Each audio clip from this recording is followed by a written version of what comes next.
Hello student, तो कैसे हो आप सभी लोग। आपका अपना भाई एक बार और आ गया एक और नए वीडियो के साथ। इस वीडियो में हम पढ़ने वाले हैं गोला। बेसिकली इस चैप्टर से रिलेटेड हमारा दूसरा वीडियो है। इसकी जो पहली वीडियो थी वहां पर हमने बेसिक और एक दो क्वेश्चन किया था। इस वीडियो में सिर्फ और सिर्फ प्रीवियस इसके क्वेश्चन हम लोग करने वाले हैं। बहुत अच्छे अच्छे क्वेश्चन करने वाले हैं, तो आप लोग वीडियो में बने रहिएगा।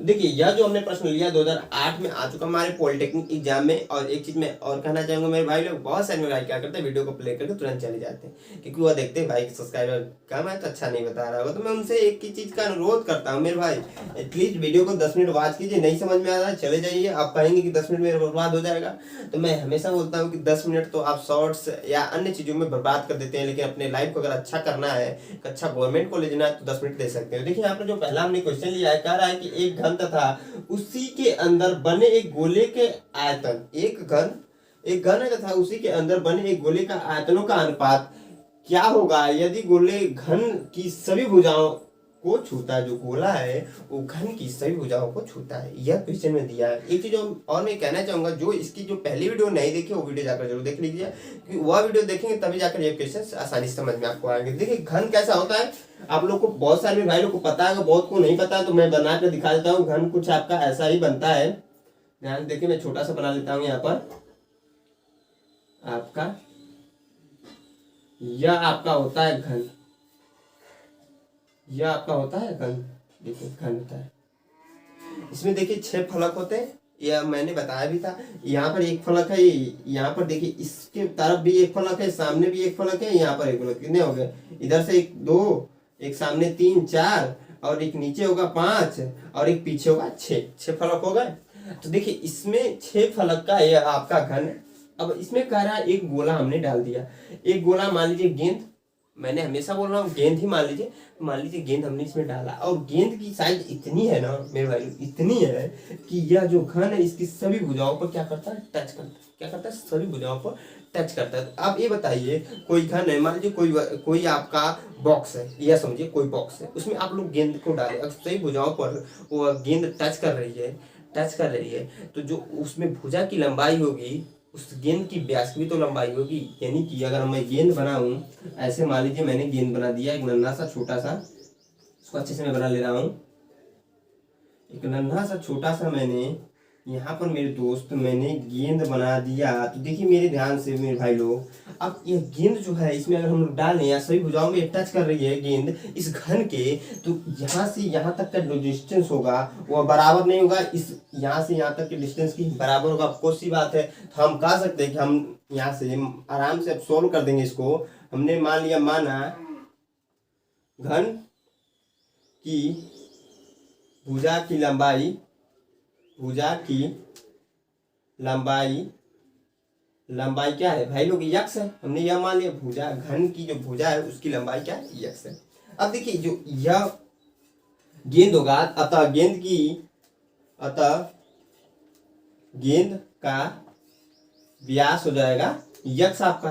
अब क्यों गेंद का व्यास यक्स हो जा रहा है? क्योंकि देखिए वो सभी भुजाओं पर टच कर रही है आपकी घन के, तो टच कर रही तो मैक्सिमम दूरी होगी तभी तो टच कर रही है। नॉर्मल सी बात भाई, थोड़ा सा ध्यान लगाओगे आपको ये कैसे समझ में आएगा। देखिए क्वेश्चन बनाने वाला है माइंड में, जब एज्यूम करो तभी हो पाएगा। तो देखिए अतः गेंद का व्यास यक्स है, तो हम यहाँ से क्या कर सकते हैं, जब ये व्यास यक्स है तो आर इसका आधा होगा, यानी कि x/2। जो त्रिज्या होगी उसकी आधी तो होगी ना। अब देखिए हमसे पूछ क्या रहा है क्वेश्चन में। अब क्वेश्चन को देखिए, अब आसान हो जाएगा। यदि गोले घन की सभी भुजाओं को छूता है तो हमें बताना क्या है यहाँ पर? आयतनों का अनुपात। यहाँ पर इसके पहले आइए, एक घन तथा उसके अंदर बने गोले का आयतनों का अनुपात, गोले और घन का अनुपात और गोले का अनुपात बताना। यानी कि घन का आयतन हम कह सकते हैं आयतन बराबर बटे गोले का आयतन, गोले का आयतनों का यही हमें बताना है, इनका अनुपात बताना है। तो देखिए घन का आयतन बराबर होता है ए क्यू होता है, और इसका सूत्र होता है 4/3। इसको अच्छे से लिखते हैं 4/3 पाई ब्रैकेट में, और आर क्यूब होता है। इसको सोल्व करेंगे, देखिए ए की वैल्यू क्या है, यहाँ पर हमने माना है एक्स, तो एक्स क्यूब हो जाएगा। अब बट्टे 4/3 पाई आर की जगह पर हम लोग सकते हैं x/2 का क्यूब, तो यानी कि x क्यूब बटे 2 का क्यूब करेंगे तो 8 हो जाएगा। देखिए x से आपका ये x कैंसिल हो जाएगा, और नीचे जो चीजें बच रही हैं क्या क्या, नीचे है, बहुत नीचे है, 3 वाली वैल्यू है या 8 वाली वैल्यू, गुणा करने का 24 हो जाएगा, ये ऊपर आ जाएगा। जब ऊपर आ जाएगा तो 24/4 पाई हो जाएगा आपका, या से कुछ उसके बाद से ये कट रहा है, 6 कम 4 कम 4 4 6 के 24, यानी कि 6 संबंधे पाई आपकी वैल्यू आनी चाहिए। कहीं पर है क्या, ऑप्शन नंबर बी आपका सही है। तो आई होप लोगों को समझ में आ रहा, बहुत ही आसान क्वेश्चन था, लेकिन इसमें जो कॉन्सेप्ट था वो इम्पोर्टेंट था, इसको समझाने में मैंने टाइम ज्यादा ले लिया, लेकिन क्वेश्चन तो आसान था, आपको आई होप समझ में आया भी होगा। तो मैं इसको मिटाया, मैं अगले प्रश्न को बताता हूँ, वो भी बहुत इंपॉर्टेंट प्रश्न है, तो ध्यान से देखिएगा, वीडियो में कहीं नहीं जाइएगा, लास्ट तक बने रहिएगा। अगर आपको अच्छा गवर्नमेंट कॉलेज लेना है तो वीडियो के एंड तक जरूर देखना है। हाँ तो स्टूडेंट, जो हमारा अगला प्रश्न है, ये भी क्वेश्चन 2008 में आ चुका है, इंपॉर्टेंट प्रश्न है, ध्यान देखिए क्या कर रहा है। क्वेश्चन कह रहा है कि 6 सेंटीमीटर त्रिज्या के एक ठोस गोले को पिघलाकर, 6 सेंटीमीटर त्रिज्या का कोई ठोस गोला, उसको पिघलाकर हमने क्या किया, 0.1 सेंटीमीटर त्रिज्या का एक तार खींच लिया है। तो तार की क्या लंबाई होगी यही बताना। तो हमने सबसे पहला काम करेंगे, हम मान लेंगे कि माना तार की लंबाई क्या है, यक्स है। माना तार की लंबाई यक्स, हमने सिर्फ पहला काम किया है, यक्स मान लिया तार की लंबाई को। एक चीज ध्यान देखिए, अब देखिए एक ठोसी गोले को पिघलाकर, देखिए वहां पर 6 सेंटीमीटर त्रिज्या है, उसको पिघलाकर हमने क्या किया, उसको एक देखिए गोले को पिघलाकर 0.1 मीटर त्रिज्या का तार खींचा जाता है, तो लंबाई हमसे पूछे, तार हम लोग खींचे है वही लंबाई पूछे। देखिए इसमें दोनों का आयतन जो होगा, क्योंकि देखिए जब तार खींचा जाता है तो लंबाई पूछ रहा है, यानी कि बेलन का आयतन यहाँ पर हो जाएगा, ये बेलन बन जा रहा है। एक प्रकार से अगर देखें तो बेलन का हम लोग सूत्र लगाना पड़ेगा, क्योंकि तार जो है लंबा है और उसका भी त्रिज्या होता है, आप लोगों को पता ही होगा। उसमें वृत्त एक साइड पर, दोनों साइडों तो होता ही है, तो यहाँ पर दो होगा आपका बेलन का आयतन लगेगा और दूसरा लगेगा आपका ठोस गोले का आयतन। तो एक चीज इंपॉर्टेंट चीज है, दोनों बराबर होंगे। अब बराबर होंगे, बहुत सारे भाई लोग को समझ में नहीं आएगा ये आयतन होता क्या है, अभी तक नहीं समझ में आएगा। तो एक चीज मैं बता दूं कि मान लीजिए मेरे पास ये बुक है, ये जो बुक है यहाँ पर मैं, यह बुक ऐसे दिख रहा है, इसको मैं मोड़ दूं, अलग कुछ कर दूं, इसको एकदम, इसको क्या करूं, मोड़ कर एक इकट्ठा कर लूं, तो आयतन आपका नहीं चेंज होगा। क्योंकि देखिए यह पूरी जितना इसका मान है, मान लीजिए 1 किलो वेट का है, आयतन इसका नहीं चेंज हो रहा है, यानी कि यह जो सामान है हमारा, यह आपका चिन्ह है, उसी को हम लोग आयतन कहते हैं। क्योंकि देखिए यहाँ पर 6 सेंटीमीटर त्रिज्या का जो ठोस गोला है, उसको हमने पिघलाकर एक तार जो खींचा है 0.1 सेंटीमीटर का, उसमें जो आयतन में कमी नहीं आ रही, बस उसके शेप में हम लोग चेंज कर रहे हैं, यह इंपॉर्टेंट चीज है। तो शेप हम लोग चेंज कर रहे हैं, तो हम कह सकते हैं गोले का आयतन बराबर हो जाएगा, गोले का आयतन बराबर होगा मेरे दोस्त, आयतन बराबर होगा क्या, किसके, बेलन के आयतन के, बेलन या फिर तार के आयतन से। यहाँ पर नोट करिएगा तार, यह इंपॉर्टेंट चीज है, तार के ही आयतन से नोट कीजिएगा, तार के आयतन से बराबर है आपका। तो जब देखिए तार का आयतन और गोले का आयतन बराबर है, तो देखिए हमने गोले का आयतन बराबर फार्मूला पढ़ा है, इंपॉर्टेंट चीज है, फार्मूला हमने पढ़ा है 4/3 पाई r3, और इसका हमने पढ़ा है तार का आयतन का फार्मूला, यानी कि बेलन के आयतन का हमने फार्मूला पढ़ा है कुछ, आपका ध्यान दीजिए, पाई r स्क्वायर यच होता है, पाई r स्क्वायर यच के स्थान पर हमने लंबाई जो है यक्स मान ली, तो यक्स रख दीजिए, पाई r स्क्वायर यच होता है। देखिए यहाँ से पाई आपका कैंसिल हो जा रहा है, पहला चीज जो हो रहा है, स्क्वायर ये है तो यहाँ पर क्यूब कट जाएगा, सिर्फ और सिर्फ r बचेगा। तो यहाँ पर देखिए 4/3 r बराबर हो जा रहा है यक्स की, यह इंपॉर्टेंट चीज है। r की वैल्यू हमने यहाँ पर देखिए दिया है 6 सेंटीमीटर, तो रखते हैं, देखते हैं, क्योंकि मेरे को लग रहा है रॉन्ग हो जाएगा, रॉन्ग हो जाएगा ऐसे करने से, क्योंकि देखिए यहाँ पर हमने जो मेथड अप्लाई किया वो रॉन्ग हो जाएगा ऐसे करने से। आप क्या कीजिए ना, फार्मूले लगाइए, 4/3 पाई r³ आपका तो होगा, इधर भी आपका जो चीजें थी क्या थी आपकी, पाई r स्क्वायर यच था, रहने दीजिए, 4/3 पाई r³ की वैल्यू है 6 सेंटीमीटर, क्योंकि देखिए यहाँ पर गोले का आयतन है भाई, ये तार का आयतन है, ऐसे कट नहीं सकता है, इंपॉर्टेंट चीज है। तो देखिए यहाँ पर पाई से पाई कैंसिल होगा उसमें, क्योंकि यह मान तो अलग अलग है, लेकिन पाई तो सेम ही रहता है, क्योंकि 22/7 सबकी वैल्यू होती है। तो पाई से पाई आपका कैंसिल कर दिए, या आपका हटा दिए, r³ की वैल्यू 6 है, तो 6 का क्यूब हो जाएगा। अब बराबर r स्क्वायर की वैल्यू, यहाँ पर देखिए इस r की वैल्यू आप क्या कीजिए ना, इस r को मान लीजिए कैपिटल r, बस ये चेंज कर लीजिए, आसान हो जाएगा। अब देखिए इस r की मान लीजिए वैल्यू 0.1 है, और स्क्वायर है तो स्क्वायर इनटू h के स्थान पे x है भैया, तो x रख लीजिए ना। अब देखिए इसको सॉल्व करेंगे, 4/3 गुणे 6 36 और गुणे 6, 3 कम 3 3 दूना 6 आपका हो जाएगा। यहाँ पर गुणा होगा तो 0.01 आ जाएगा x के, और इसको सॉल्व करेंगे तो देखिए क्या हो जाएगा हमारा, इधर मैं कर लिख ले रहा हूँ, x बराबर आ जाएगा आपका, इसका इसमें गुणा होगा तो 4 गुणे 72 हो जाएगा, 72 होगा ना, 36 का 2 में गुणा हो जा रहा है, तो आप बट्टे 0.2 0 1 हो जा रहा है। तो यक्स बराबर ऑप्शन कहीं मैच कर रहा है क्या, देखते हैं भाई। 4 दूना 8, हाथ में 1, 7 चौको 28, 28 दो 28, कुछ नहीं बचा, 28 यहाँ पर हो जाएगा। अब 0.001 यक्स की वैल्यू आ रही है 0.01। यहाँ पर देखिए कहीं ना कहीं मिस्टेक्स हो रहे हैं, थोड़े से मिस्टेक्स हैं इसमें। एक चीज इंपॉर्टेंट चीज यहाँ पर मीटर में वैल्यू दे रखा है, ये इंपॉर्टेंट चीज है, तो इसको आप लोग ध्यान में रखिएगा। यहाँ पर जो वैल्यू दिया है मीटर में दिया है, और यह जो वैल्यू निकल रही है आपके सेंटीमीटर में निकल रही है, यही मिस्टेक हो रहा था। तो मीटर निकालने के लिए 100 से हमें गुणा करना पड़ेगा। जब 100 से गुणा करेंगे तो यह जो पॉइंट है 0.01 यह आपका कैंसिल हो जा रहा है इस 100 से, तो हो जाएगा 288 मीटर आपका आंसर। 288 मीटर आपका हाँ आंसर हो जाएगा। 288 मीटर आपका आंसर हो जाएगा। ऑप्शन नंबर बी आपका सही है। तो आई होप आप लोग को इक्वेशन समझ में आएगा। थोड़ा सा भी डाउट्स है तो आप क्या कीजिए, कमेंट बॉक्स में कमेंट करके जरूर बताइएगा। मिटाकर अपने अगले प्रश्न को बताता हूँ, वो भी इंपॉर्टेंट प्रश्न है, उसको भी जरूर देखिएगा, ध्यान से देखिएगा। हाँ तो स्टूडेंट जो हमारा अगला प्रश्न है भी 2007 में आ चुका है, बहुत ही आसान इंपॉर्टेंट प्रश्न है, इजी क्वेश्चन है। देखिए ध्यान से क्या कह रहा है कि एक बेलनाकार बर्तन में जिसकी ऊंचाई 25 सेंटीमीटर और व्यास उसका दिया है 10 सेंटीमीटर और 24 सेंटीमीटर तक ऊंचाई तक क्या है उसमें पानी भरा हुआ है 3 सेंटीमीटर की एक गेंद, एक गोलीय गेंद इसमें गिरा दी जाए गई है, तो बर्तन में से पानी जो बाहर निकलेगा वही में बताना है मेरे दोस्तों। देखिए हम क्या करेंगे, एक बेलन बनाएंगे। सबसे पहला काम करेंगे यहाँ पर जिसकी ऊंचाई दिया 25 सेंटीमीटर बना लेते हैं ध्यान से। यहाँ पर मैं बनाता हूँ कुछ ऐसे, मानकर चलिए आपका जैसे, हाँ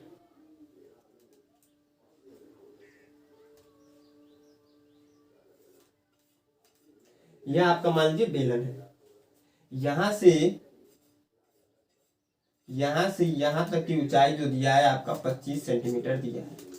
अब इसमें क्वेश्चन से मेरे दोस्त बना रहा है क्या है, या क्वेश्चन जो हमें दे रहा है क्या, एज्यूम कीजिए मान लीजिए आपने एक गिलास ले लिया है, आपने एक गिलास ले लिया है, गिलास की टाइप है आपका बेलन है, आपने एक गिलास लिया है।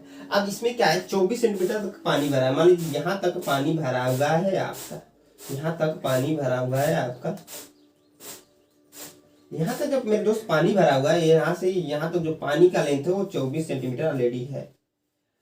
अब इसमें कह रहा है 3 सेंटीमीटर, यहाँ पर क्वेश्चन में 3 सेंटीमीटर त्रिज्या का एक गोलीय गेंद गिराया जाता है। तो मान लीजिए मैंने क्या किया, यहाँ पर इसके ऊपर ठीक एक गेंद बना दिया, गोलीय गेंद एज्यूम कीजिएगा गोलीय गेंद है, क्योंकि यहाँ पर मैं बनाकर दिखा नहीं पाऊंगा, तो गोलीय गेंद है। इसकी जो त्रिज्या है क्या है आपका 3 सेंटीमीटर, 3 सेंटीमीटर है। अब इसमें वो डुबाया जाता है, डुबाने के बाद यानी गिराने के बाद इसमें से पानी निकल रहा है, कितना पानी निकल रहा है वही हमें बताना है। तो हम क्या कर सकते हैं, हम सबसे पहले जो खाली स्थान है, जो यह खाली स्थान है, इसकी जो का है आयतन निकालते हैं। गिलास में जो खाली स्थान, मान लीजिए गिलास है, आपने लिया हुआ गिलास में, आपने क्या किया यहाँ तक पानी भर दिया किसी गिलास में, उसके टॉप अप लेवल तक थोड़ा सा कम उससे पानी भर लिया। अब उसमें क्या किया, उसमें एक गेंद हमने डाल दिया। गेंद डालने के बाद कितना पानी बाहर निकल जाए, क्योंकि गेंद का जो आयतन होगा उसके आयतन के बराबर तो वहां से पानी निकलेगा ही निकलेगा, सिंपल सी बात में। सबसे पहला का काम करेगा, जब हम उसमें गेंद डालेंगे तो इस पानी का लेवल बढ़ता पहले यहाँ तक आएगा, अगर यहाँ तक आने के बाद भी गेंद का आयतन ज्यादा रहा तो पानी निकलेगा ही निकलेगा, सिंपल सी बात है। वही हम करने वाले हैं। हम जो खाली स्थान है उसका आयतन निकाले हैं, तो पहले हम कर सकते हैं खाली बेलनाकार है, तो बेलन के खाली स्थान का आयतन, अगर हम लोग देखें बेलन के खाली स्थान का आयतन देखें तो हमने आयतन का फॉर्मूला पढ़ा, बेलन के आयतन का फॉर्मूला पढ़ा है पाई आर स्क्वायर एच, हमने फार्मूला पढ़ा है, स्क्वायर ही होता है ना, ध्यान से देख लीजिए, स्क्वायर ही होता है, पाई आर स्क्वायर एच हो जाएगा आपका। और यहाँ पर देखिए पाई को रहने दीजिए अभी के लिए, आर स्क्वायर की जो वैल्यू होगी क्या नोट करेंगे, देखिए आर स्क्वायर की वैल्यू, तो क्योंकि यहाँ पर देखिए ये चीज मैं छोड़ दिया हूँ, यहाँ से यहाँ तक का डिस्टेंस दिया है 10 सेंटीमीटर दिया है, यानी कि जो त्रिज्या हो जाएगी इसकी ठीक उसका आधी होती है, क्योंकि व्यास 10 सेंटीमीटर है, तो त्रिज्या कैपिटल आर बराबर मान लीजिए आपका 5 सेंटीमीटर होगा। यहाँ पर आप कैपिटल आर नोट कर दीजिए, क्योंकि यहाँ पे स्मॉल और उपयोग कर रहे हैं इसलिए मैंने यहाँ पर कैपिटल आर कर लिया है। अब देखिए यहाँ पर 5 का स्क्वायर गुणे एच की वैल्यू बहुत इंपॉर्टेंट है। पूरी ऊंचाई दिया है 24 सेंटीमीटर, खाली स्थान को हमें निकालना है, 24 सेंटीमीटर तक पानी बढ़ा हुआ है। अब पूरी ऊंचाई 25 सेंटीमीटर दिया है, तो खाली स्थान को अगर हम घटाएं इसमें से तो एक ही रहेगा, तो इनकी एक आ जाएगा। यहाँ पर इसको सोल्व करेंगे तो 25 पाई आ जाएगा आपका बेलन की खाली स्थान का आयतन। यह हो गया 25 पाई। अब देखिए हम कर सकते हैं जो गेंद है उसकी आयतन निकाल दें। अगर हम लोग जो गेंद है उसकी आयतन हम लोग अगर निकालें तो गेंद का आयतन अगर हम देखें तो आयतन गेंद का आयतन हम लोग देखें तो देखिए होता क्या है, 4/3 पाई आर क्यूब होता है। तो 4/3 रहने दीजिए, पाई को भी रहने दीजिए, क्यूब की वैल्यू क्या हो जाएगी, 3 का आपका देखिए 3 है, 3 पे 3 घात होगा, यानी हो जाएगा आपका क्या होगा जल्दी बताइए, 27 गुणे पाई और 3 से कटेगा, 9 बार 9 चौको 36 हो जाएगा, क्योंकि इसका इसमें गुणा हो रहा, 36 पाई आपका आ जाएगा गेंद का आयतन। अब गेंद का आयतन जब मेरे भाई लोग 36 आ गया और खाली स्थान जो गिलास में अभी जो खाली स्थान है उसका जो आयतन निकला है 25 सेंटीमीटर, तो हम लोग घटा दें 25 पाई, तो हम लोग घटा दें किसमें से किसको, तो गेंद के आयतन में से हम लोग खाली स्थान का जो आयतन घटाएं तो क्या निकलेगा, 36 पाई माइनस 25 पाई अगर हम लोग कर दें तो क्या बचा है 11 पाई। यही हमें आ रहा जो पानी बाहर निकलेगा, तो यहाँ से हम कह सकते हैं पानी बाहर निकला, पानी बाहर निकला अगर हम लोग देखें पानी बाहर जो निकल रहा है इस घटा रहे थे 11 पाई पानी बाहर निकल रहा है, यानी कि ऑप्शन नंबर आपका डी सही हो जाएगा। तो आइए वो लोग को क्वेश्चन समझ में आया होगा। मैंने देखिए अपना बेस्ट देने की कोशिश करता हूँ, आपको समझने की थोड़ा सा ध्यान लगाना ही पड़ेगा, मैं हमेशा बोलता हूँ। तो आप क्या कीजिए इसको नोट कर लीजिए या फिर इसका स्क्रीनशॉट ले मैं हट जाता हूँ, उसमें नेक्स्ट क्वेश्चन बताता हूँ, वो भी बहुत इंपॉर्टेंट क्वेश्चन है। तो इसलिए मैं थोड़ा सा जल्दी बता रहा हूँ क्योंकि वीडियो भी लंबी होती जा रही है। अभी इसमें कम से कम 3 क्वेश्चन और करने पड़ेंगे क्योंकि वहाँ पर इंपॉर्टेंट क्वेश्चन है, तो उसको मैं जरूर बताऊँगा आप लोग को। मैं हट जाता हूँ। हाँ तो इसमें जो हमारा अगला प्रश्न है 2013 में प्रश्न आ चुका है, ध्यान से देखिए क्या कर रहा है। क्वेश्चन क्या है कि 3 ठोस गोलों जिनकी त्रिज्याएं क्रमशः 3, 4 तथा 5 सेंटीमीटर पिघलाकर एक गोला बनाया गया है, तो इसकी त्रिज्या क्या होगी यही बताना है। देखिए हमें क्या है कि 3 तो छोट गोला बांटे, उसका का कैले बानी की हमने के पिघलाकर एक बढ़न गोला बना देंगे बन के, तो का गोला का त्रिज्या ये हम बताना है। कहने का मतलब मान लीजिए मिट्टी के 3 छोटे गोले हैं, उनको हमने क्या किया फोड़ कर फिर से उसे सान कर एक गोला बना दिया बड़ा सा, उसकी त्रिज्या क्या होगी वही हमें बताना है। तो देखिए हम क्या करेंगे, जो गोलों की त्रिज्या है हम मान लेंगे R1 बराबर है 3 सेंटीमीटर, R2 बराबर है 4 सेंटीमीटर और R3 बराबर है आपका 5 सेंटीमीटर, और इस बड़े गोले की त्रिज्या है उसे हम मान लेंगे R। तो देखिए बड़े गोले का जो आयतन होगा छोटे गोले के आयतन के बराबर होगा, योग के जो छोटे गोले हैं उनके आयतनों की योग के बराबर होगा। क्योंकि देखिए मैं हमेशा बोलता हूँ आयतन क्या है, मैंने समझाया इसके पहले वाले क्वेश्चन में, तो आयतन तो आपको चेंज नहीं हो रहा है, चेंज क्या हो रहा है आकार और शेप उसका चेंज हो रहा है, बस आकार कहने का मतलब चेंज हो रहा है। तो हम कह सकते हैं कि आपका बड़े गोले का आयतन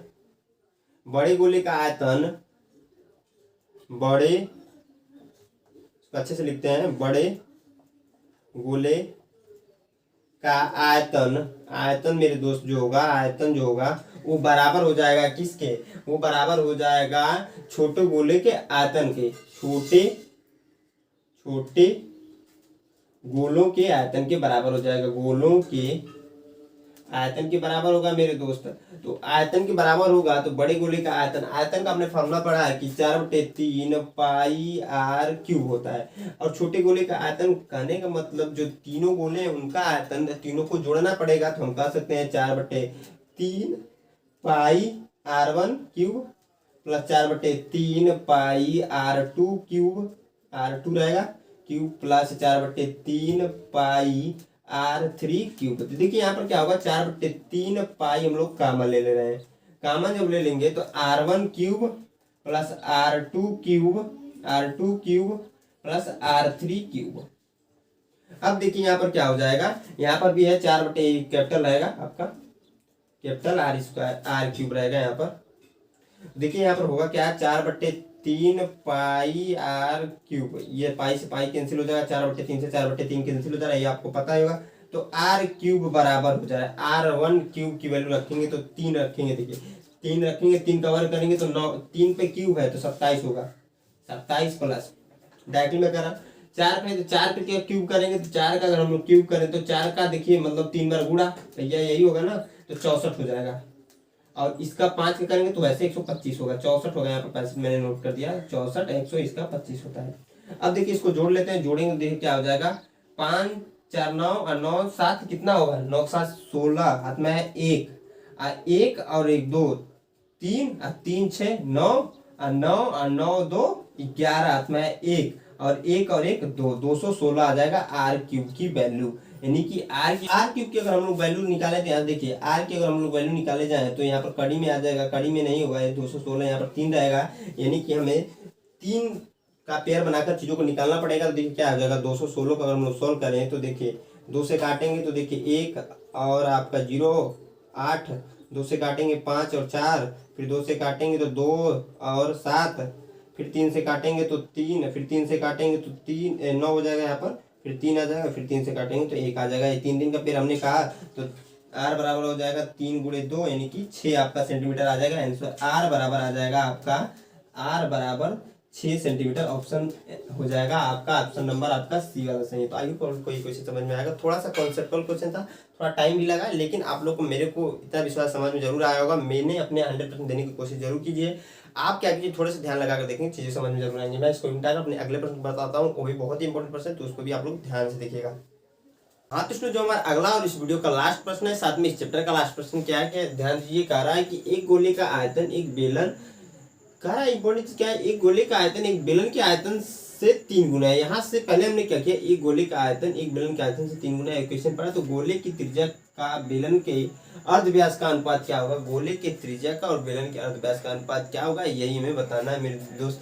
अर्धव्यास, बेलन की जो अर्धव्यास है उसका यानी कि त्रिज्या का ही अनुपात, आप लोग ध्यान दीजिएगा। यहाँ पर भी क्वेश्चन घुमाया गया और यहाँ पर भी क्वेश्चन को आप लोग को घुमा दिया। 2006 में क्वेश्चन आ चुका है। क्यों घुमा दिया है, गोले का आयतन एक बेलन, इसको बहुत सारे भाई लोग पढ़ेंगे और कंफ्यूज हो जाएंगे, लेकिन हमें क्या करना है, एक गोले का आयतन एक बेलन के आयतन से 3 गुना है, यह पहले हमने पढ़ लिया। तो गोले की त्रिज्या का बेलन के अर्धव्यास का अनुपात क्या होगा, यही बताना है। यहाँ पर भी एक कंफ्यूजन वर्ड दे दिया, अर्धव्यास। अर्धव्यास का मतलब वही होगा कि आपकी त्रिज्या की बात कर रहे हैं। बहुत सारे भाई लोग क्या करेंगे, यहाँ पर व्यास को मान लेंगे वैल्यू और सॉल्व करेंगे, तो इसकी वजह से गलत हमारा आंसर आ जाएगा।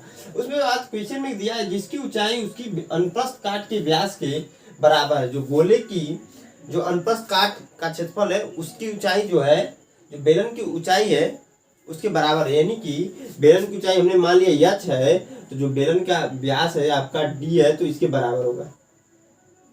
तो यहाँ से हम कह सकते हैं h बराबर 2r1 के 1 मान लीजिए। h बराबर 2r1 कैसे हो गया मेरे भाई लोग, d बराबर होता है आपका, d बराबर होता है 2r1 के।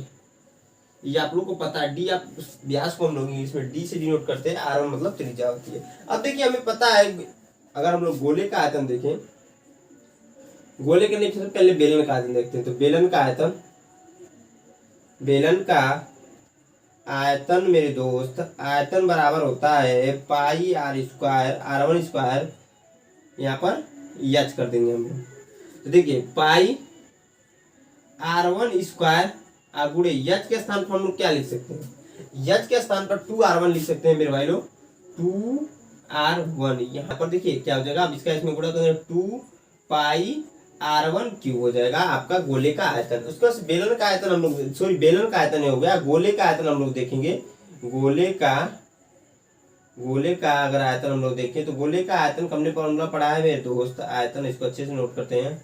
आयतन का हमने फॉर्मूला पढ़ा है मेरे दोस्त, 4/3 पाई r क्यूब। तो देखिए 4/3 यहाँ पर 1 कर लीजिए आप, r नहीं r2 कर लीजिए इसको। अब देखिए मेरे दोस्त क्या होगा, यहाँ पर ध्यान से देखिए, यहाँ पर क्वेश्चन में दे रहा है एक गोले का आयतन एक बेलन के आयतन से 3 गुना। जो गोले का आयतन है, गोले का जो आयतन है, गोले का आयतन जो है वो बेलन के आयतन से कितना है, 3 गुना है। बेलन के आयतन से